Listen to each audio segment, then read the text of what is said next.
So over the past couple of days, you probably heard about our economy, different economic statistics, and how things are trending, how things are going in our nation with the concern of jobs and with money and with checks and stimulus checks, and where do we go from here?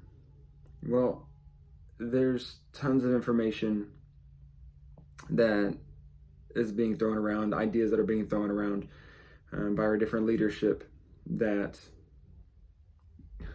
that may appear that is helping us, but in my opinion, it is far from helping us, and it's only prolonging the different problems that we have gotten ourselves into.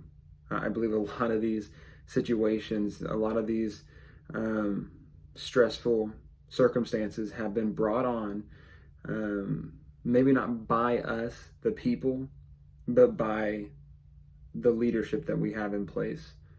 Yes, I think that some people are at fault by the decisions that they've made personally, but I believe our leadership has ultimately brought us to a difficult place for us, financially and economically speaking. So, what is economics? And so, based on Oxford Languages, it says it's the branch of knowledge concerned with the production, consumption, and transfer of wealth, the condition of a region or group as regards material prosperity.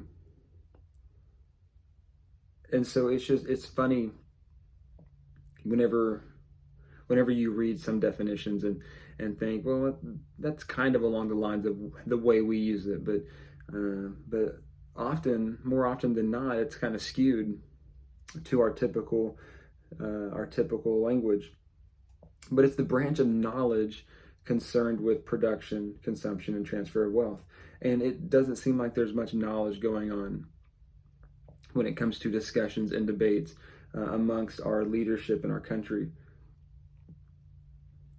Our economics are suffering because production is down. It's shut down in some businesses.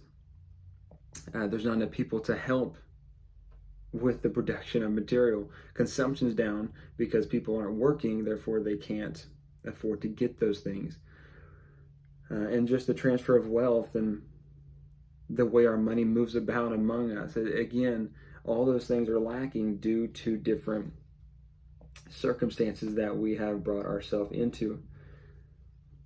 So whenever I read different articles and headlines and things like that, I'm very particular on who I listen to, who I want to take in the information they're sharing, because it appears more often than not that the big media sources, the news sources, places like CNN and ABC and all that, they don't have my best interest or your best interest in mind. They have, it seems as if they have an agenda. They have a narrative that they want to push, they want to stick with, no matter what the truth is, what the actual facts are. They want to stick with what they've been told to stick with. And so, mind you, whenever I look at some of these sources, yes, I'm quoting and reading what they've placed, but I want to put my opinion on it and what I feel is right or wrong, what I think or what I don't think. Actually, this morning when I'm looking through some of these, CNN, for instance, there are some things that I do agree with, which scares me a little bit. Why are they saying what they're saying? And there's some instances where they state that our president Biden, he's getting some negative feedback. He doesn't seem to be doing what is right, which is shocking, because when Trump was in office and Biden was up against him, Trump was the idiot and the irrational one, and Biden was this political god that could do no wrong. So it's just a little funny. But there's this this article about Biden's economic agenda, and it says it's not quite as transformational as it seems.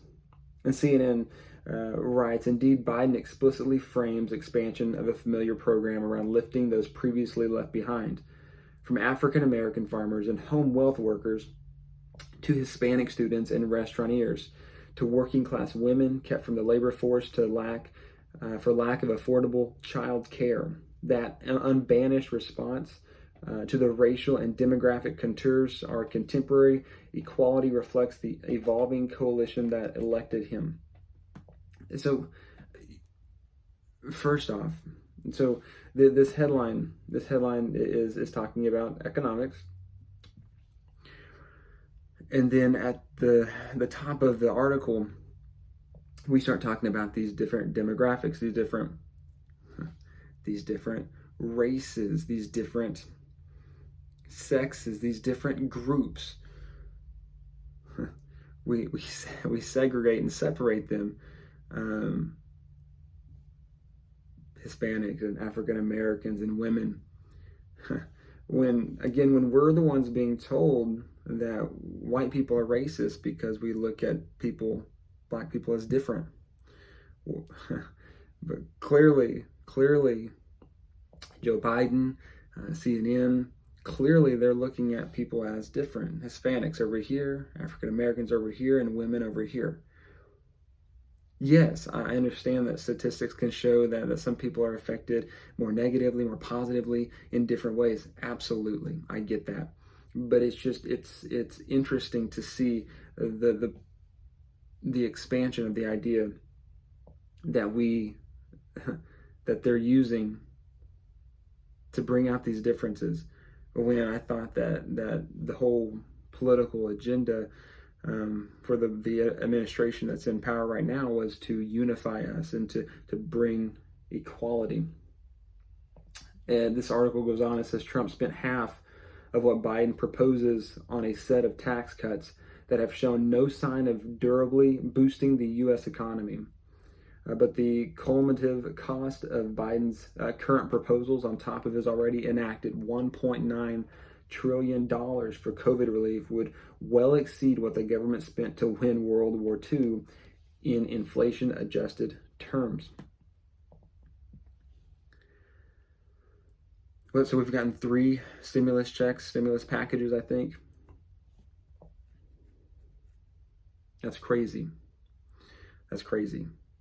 And we'll go on in a little more detail in just a few minutes, but you can't just print more money. You can't just make more money.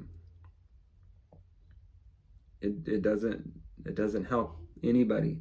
It doesn't help anybody. There'd be no different if the government printed more money, or if I myself at home printed more money.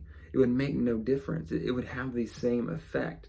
I can't make money at home because it's illegal and because it's just paper. The value means nothing.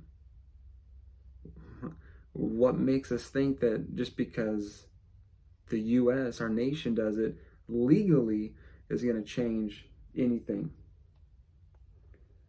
He's not a naturally gifted salesman, this guy named Brinkley says. In order to be a transformational president, he first has to be a restorational one. And I believe that. I believe that you have to restore what problems we have, what problems we face. You aren't meant to create more problems. To Biden's defense,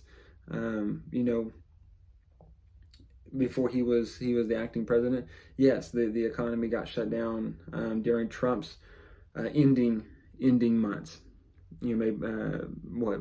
February, March, April-ish of 2020. So Biden adopted this. That doesn't matter. In my opinion, it's actually probably good for him because he has such a broad range of restoration that he can do. Trump shut the country down because of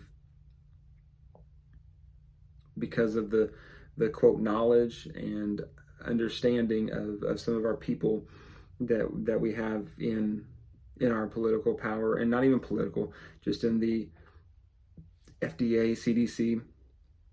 The recommendations of them is the reason that we started that whole thing to begin with. And it was 2 weeks to slow the spread, and 2 weeks turned into a year and still counting. So Biden needs to catch up, and he needs to start with the restoration process. He needs to start doing something to get us back to where we need to be.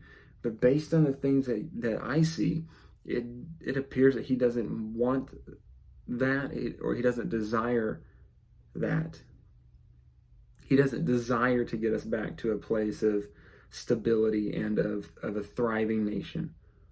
That's not what I see, not what I hear, not what I read.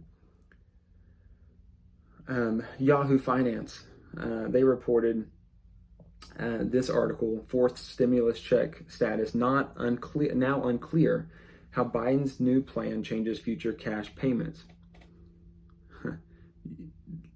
So it's unclear, but if it's unclear, then that means that there was talk about it. A fourth package of money that we're just going to throw at people. And the funny thing is, we're not even strategic about it. I didn't do my homework on it, but based on people that I watch and I hear, that $1.9 trillion that we passed on the third round of stimulus checks, that money wasn't used strictly for us. It was used for numerous other things, from what I hear. That's crazy. Whenever the money's given out for the people, it should be given to the people, not to anyone or anything else. And it should be strategically dispersed. And what I mean by that is more data should be gathered and more plans should be made.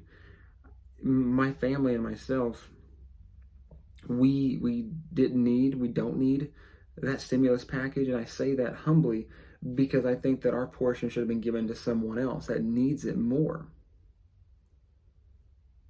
I don't want these things, though, to be a crutch for people to use and for it to be a hurdle for someone to not get back into reality.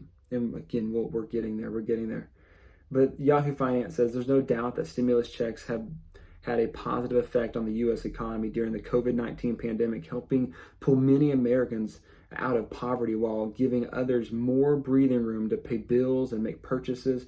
That's why a number of lawmakers are pushing for President Joe Biden to introduce a fourth stimulus check to complement his $1.8 trillion American Families Plan, which he unveiled this week. I do not believe that this had a positive impact on the U.S. economy. I think it is completely the opposite. Completely. What is this American Families Plan? So this American Families Plan, according to GoBankingRates.com, talks about different packages, different money that we're going to be giving out for free to people. This is what they write. As a result of the stimulus relief package, parents will begin to receive monthly payments starting in July and lasting through December of this year. Then they will receive a lump sum payment benefit next tax season.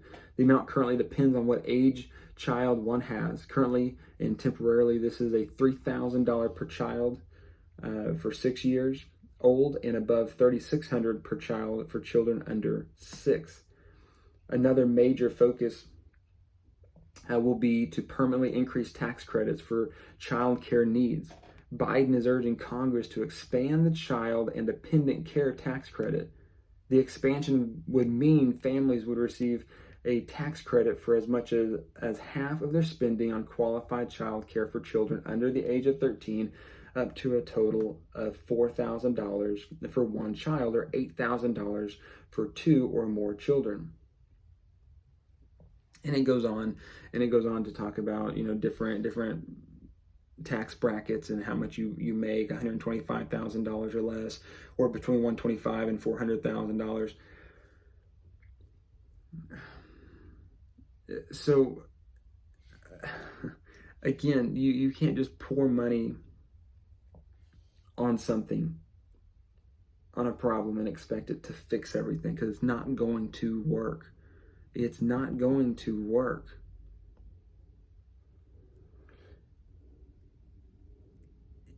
A big push for Biden, and something that he stressed when he was running, that he stressed in his latest address that he did, is that him and his party, they want to place a heavy tax on the rich to help the poor. I think that's a horrible idea. I think that's it's not right. It's not right. You're robbing and stealing from those who have prospered, who have done good, who have worked hard for what they have. I don't think you should tax the rich at a different rate than you would the poor. I think there should be not a figure, not an amount. I think there should be a percentage across the board. A percentage across the board, not some 40% tax on the rich, while a 0% tax or a 1% tax on the poor. I think there should be a flat rate across the board. And obviously, if you're making millions of dollars, those small percentages are still going to be huge. But again, you're taking away from those who have done well with their life. Most of them, not all of them, who have done well with their life and put in so much work and effort to make it to where they are, that you're saying, I don't care. I'm going to take what you've earned, what you've done, what you've worked hard for. I'm going to take that away from you. You don't deserve it.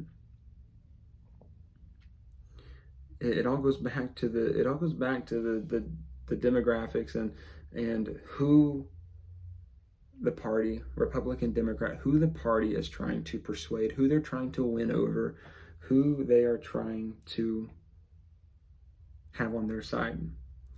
And that's sad to say that. It's sad to say that, because when you say that,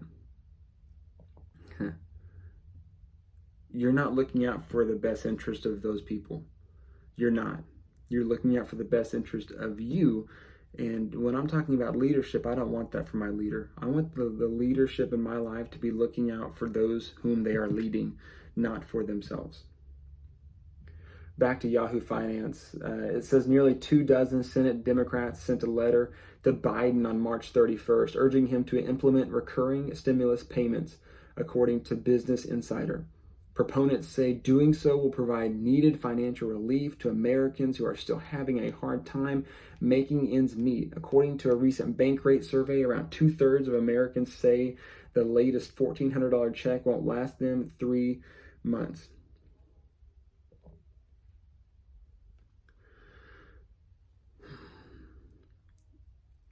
Then what do we do? What do you do? What do you do? If the money's not lasting you,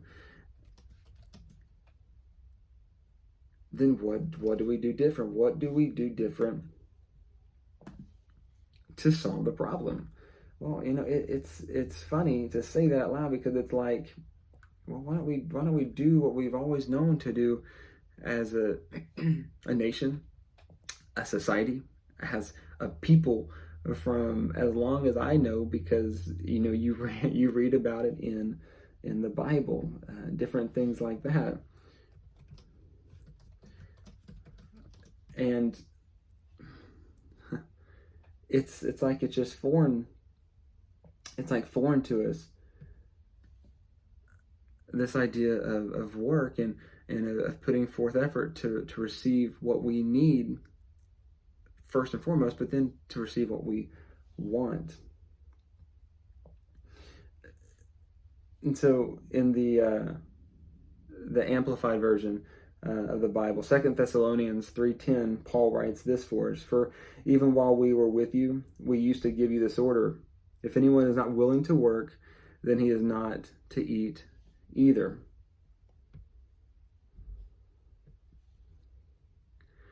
And that's something that's one of those verses that we know about, we've heard it before, and then we question, well, is that it really in the Bible? Is that really what he meant? Paul tells us in another passage in Colossians to work as if for the Lord, whatever we do. And I'm pretty sure that I can't sit on my hindquarters at home watching TV and call that working for the Lord. It just doesn't make sense. It doesn't make sense. But CNN wrote another article on why Republicans are ready to kill the $300 pandemic unemployment boost. Now, as the country seeks to emerge from the outbreak that has left millions of Americans out of work, a growing chorus of GOP officials and business owners say that it's time to end the historic enhancement in order to push more people to rejoin the labor force. At least 3 red state governors have already moved to do so. Well, thank goodness. Thank goodness. I want to see more states, I want to see more Republican conservatives who are willing to do what needs to be done despite the negative feedback that they may receive. President Joe Biden and Democratic leaders, however, point to the jobs data as a reason to continue supporting laid off Americans. Point to the jobs data. It's easy to point to data and to material that may or may not be skewed in some direction depending on what you want it to be. They argue there is little evidence that proves the expanded benefits are keeping workers on the sidelines. Why? Why in the heck would you think that? I was watching, Tucker Carlson the other day, and I would greatly encourage you to do so as well. He's got some great material. He's hilarious as well. But something he was saying was, well, there's people who are unemployed who can sit at home and make $15 an hour. There's some states that they can even make $22 an hour. People aren't stupid. They're rational, as he puts it. They're going to do what makes them more money with the least amount of effort, which makes sense. Why would I go to work to make potentially minimum wage, $7.25, or I stay at home and do nothing and make $15 an hour?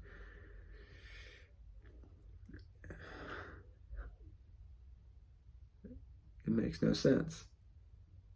The job report is a rebuttal to the loose talk that the Americans just don't want to work, Biden said on Friday, adding that many people can't find positions. While jobs are coming back, there are still millions of people out there looking for work, and we'll get to those statistics in just a second. Plus, the pandemic continues to weigh on many Americans despite the increase in vaccinations and drop in cases recently. Again, it's funny to see CNN. They're almost talking a little bit to the conservative side and kind of against Joe Biden, and it's actually a little relieving. More than 4.2 million people said that they are not working because they are concerned about getting or spreading the virus, according to census survey data from the second half of April. Okay, again, I don't want to be empathetic about this virus.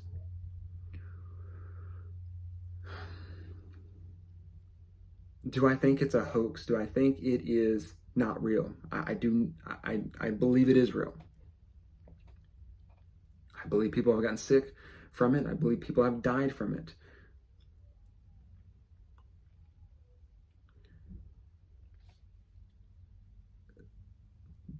I say this with love. That doesn't matter. People got sick, people died. That doesn't matter. Why do I say that? Because of the reality of life, because of what the Bible says. The Bible says that we are going to die. It's appointed for all men to die. We're going to die. I don't believe that anything catches God off guard, and that he was shocked when COVID-19 hit and he turned through his planner and thought, oh my goodness, I didn't see this coming. No. He knew this was going to happen, and he knew how we were going to react about it. It didn't catch God off guard. We can't just uproot our life and livelihood in our society because people told us to, which is what we did and what we're doing. People told us how to respond, how to act, what to do, and we are doing it. That's not good for us. Not good for anybody, especially not good for our society. In all this talk about rates and numbers and statistics, the unemployment rate,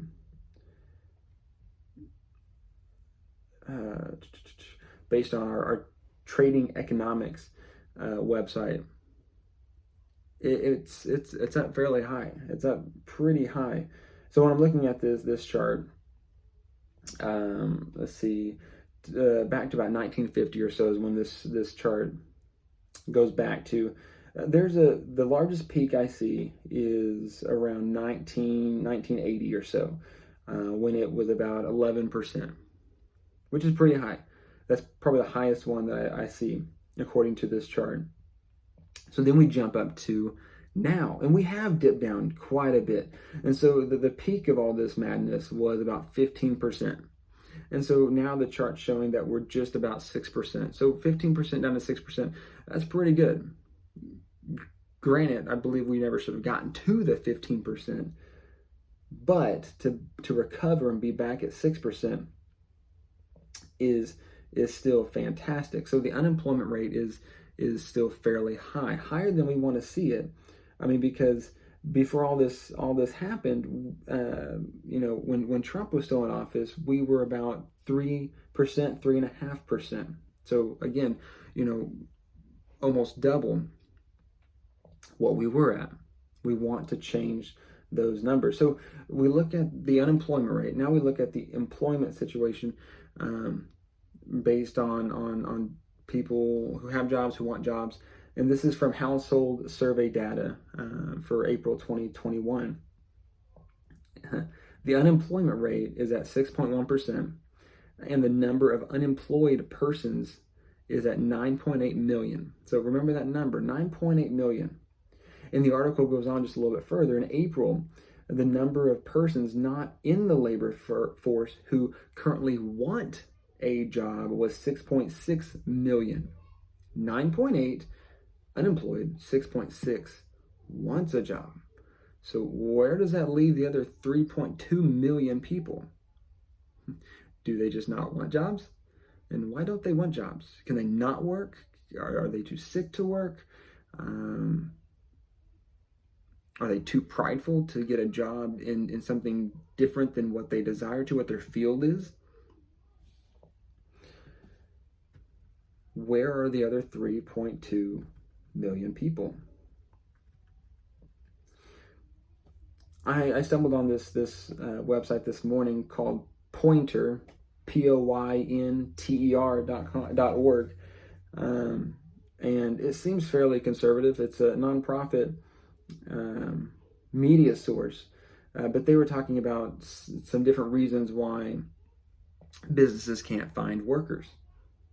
It says, consider this: a National Federation of Independent Business survey showed a record 42% of small businesses had job openings they could not fill in March. That same business survey said a net 28% of owners reported raising compensation up 3 points, and the highest level in the past 12 months. And,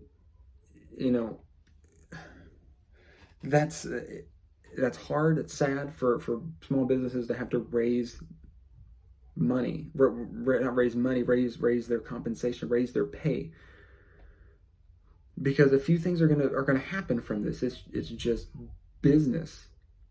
If they have to raise their money to get workers, then they may go out of business because they can't afford to pay them.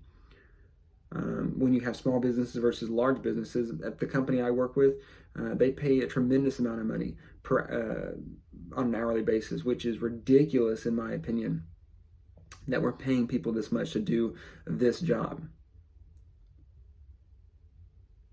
It takes away incentives to do something greater and go further in life. But small businesses can't afford to do that. They can't afford to do that. And if they do that and they stay in business, then guess who's going to pay that increase in cost? It's going to be the consumer. It's going to be us whenever they raise the price on their merchandise to offset the cost they have to pay the workers. It's just business. It's just finance. It's just economics. CNBC says, I think this is just as much about a shortage in labor supply as it is about a shortage of labor demand, says Josh Furman, an economist at Harvard University and a former Obama administration advisor. If you look at April, it appears that there were about 1.1 unemployed workers for every job opening. So there are a lot of jobs out there. There is just still not a lot of labor supply. People don't want to work. They have no incentive. If I need money to survive and I'm being given that money, I don't need to work for it. If I need money to survive and I have no money coming in, I'm going to get my tail end out there and work for it so I can have money. It makes sense. And still, about 8 million Americans are unemployed as compared to pre-pandemic. This same article goes on. Reuters came up with 6 reasons why people are still staying out of the job market, and all these can be viable options. It's just the last one that I really think is the primary cause. It says parents, particularly mothers, can't work because of closures or shortened hours at schools and daycare. Sure, that would be a huge hurdle. God has blessed my wife and I that she gets to stay home and watch our 2 kids. Praise the Lord. He has been good to us. I understand that some people aren't as fortunate and their situations are different. Totally viable option. Would-be workers remain concerned about health risk. Again, if you're if you weigh the risk. If money's not coming in, you have to have money, period. You either stay at home to avoid sickness and have no money and therefore you can't buy anything, so you go hungry, or you go to work. If you feel the need to get vaccinated, I do not feel that need. I do not feel that I am at risk for this thing, and I believe there's too many negative sides of it that I'm not willing to take the risk for. But if you feel like you need to do that to go back to work, then go do it. Go get a vaccine. Wear your mask, even though I feel like it does little to nothing for you. Wear your mask if it makes you feel better. Wear 2 masks or 3 masks. I don't know. I don't know what number Fauci has stopped at on how many you should wear. So let's see. Stock market gains have given some older workers the cushion to retire. Well, they're older people, most likely anyways, who have been doing that for a while. They need to retire. Sure, by all means. You've worked hard for that money. You earn it. You earned it. You use it. Some younger workers are finding jobs in new fields, shrinking the labor pool for the industries they left behind. Okay, well, that happens, period. We raise up new workers. We raise up other minors, other 16, 17, 18-year-olds who are going to take their place. But we have taken away the incentive because we are giving them money now, every stimulus package and now monthly and all that good stuff. Many employers need to fill jobs requiring skills that sideline workers may not have. Okay, well, again,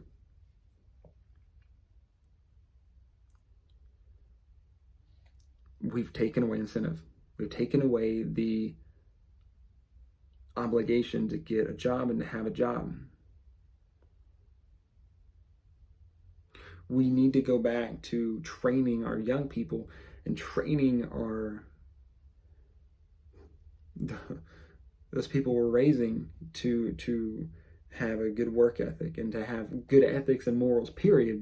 But to raise them in the ways that our fathers have raised us, assuming they're good. I've been blessed to have a great father who has raised me and my brother well in the way we are to conduct ourselves, the way that we are to work. We need to get back to that path. We need to get back to that direction that we have been on before. And last but not least, employers complain that enhanced unemployment benefits and other government aid are keeping workers on the sidelines. Again, you think?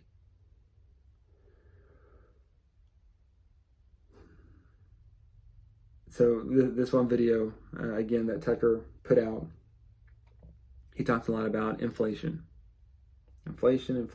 That's going to be the result of all these problems, economically speaking, and all this printing of money and all that. It's worth less. This $100 bill that I'd be looking at, it's worth less, not worthless, almost, but worth less than it had been.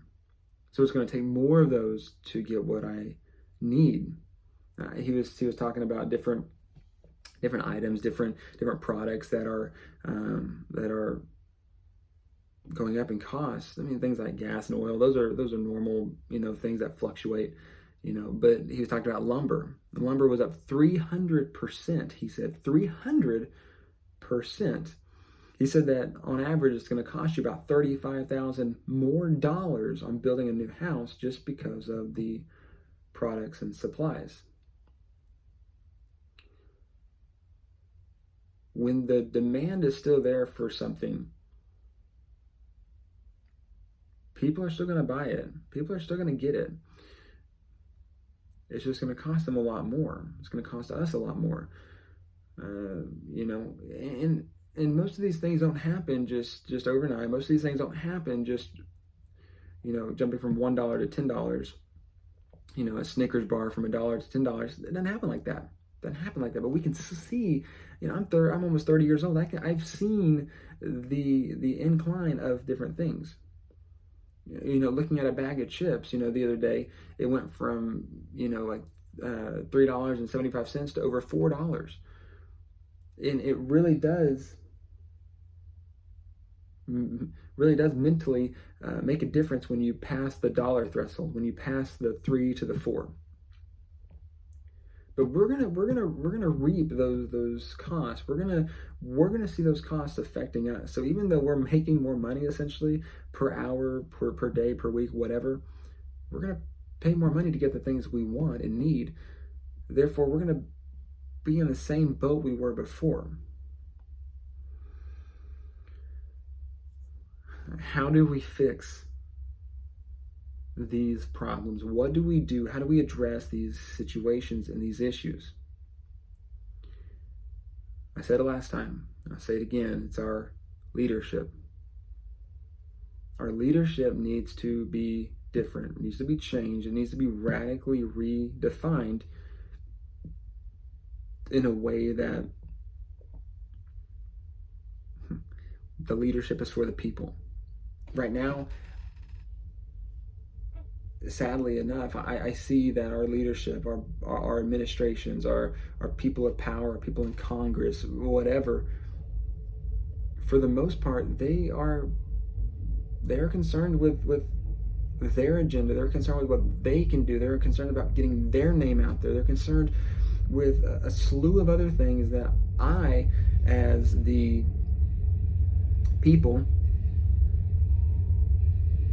I don't want them to be concerned with first and foremost. I want them to have their priorities in line, and I want them to be focused and concerned with the people, the nation, and what's best and beneficial for us. Even though it may not seem like it to some people that, hey, they care about you, they're doing this for your best interest. Hey, I know that giving you $1,400 a month looks really good to you and thinks, wow, man, they care so much about me. Man, they're giving me free money. That's not the case. And yes, even though it would appear that, hey, I'm going to take back that money that I gave you, and I'm going to stop giving you money so that you can support your family and go out there and support our economy by doing the things that we've done for centuries. That may not seem like it's love and care and compassion, and it may make some people very upset, but it's best for them. That's what leadership does. That's what parents do. They look out for their children. They look out for the people they guide and they manage, hoping that they'll succeed in what they're doing. That's what I want a leader to do. That's what I want my leadership to do. So, as always, if you like what you hear, please let me know that. Subscribe. If there's something I've said that is false or you need a little more clarity on, then please comment. Let me know. I would love to talk to you about it, debate something, and if I need to, I'll double down on what I've said. But I appreciate those who have listened so far.